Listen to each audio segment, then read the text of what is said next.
He had a face once, and a body, and a name. Gavrik, they called him.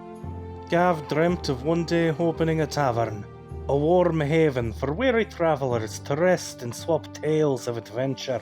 But his empty purse had other plans. So, armed with naught but his courage and a woodsman's axe, he left to seek his fortune. After days of relentless travel, the cave seemed a disappointment. How could such a place be the source of so many rumours? As the cavern deepened, so too did Gavrik's doubts. Suddenly, as if in answer to his wavering thoughts, an unseen force struck him. Pain erupted within him, searing and white-hot. Then, darkness. Then, something much worse. A tavern stood before him, music and laughter drifting in the warm air. Inside, he recognized the song as one his father sang long ago. He raised his drink, anticipating its rich, earthy taste. But what met him was cold and harsh like an icy wind. For a moment, his eyes half opened, struggling to understand.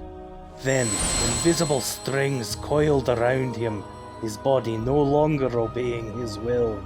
He fought to hold on for as long as he could, but his control ultimately weakened, as did his flesh, and little remained of either.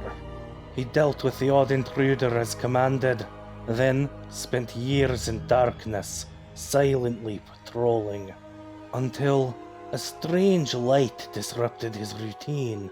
He marched forward, a hollow, empty shell, but a familiar melody stopped him in his tracks. I'd buy a boat to sail the sea, with sails as tall. Please keep singing. The song ended and Gav sat for a long time, as if savouring the echoes. Then he spoke of his life and dreams, distant memories returning.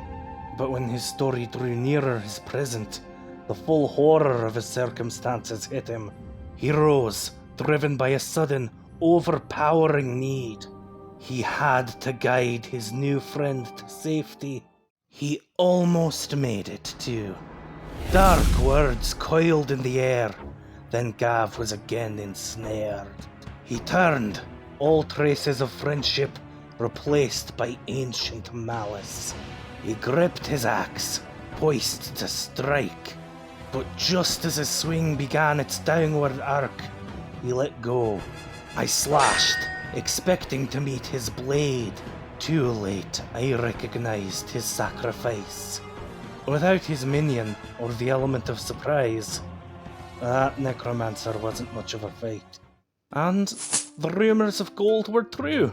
Enough for my needs, at least. As for the rest of the story, well, I think you can guess. All this talking is thirsty work. Who wants another round?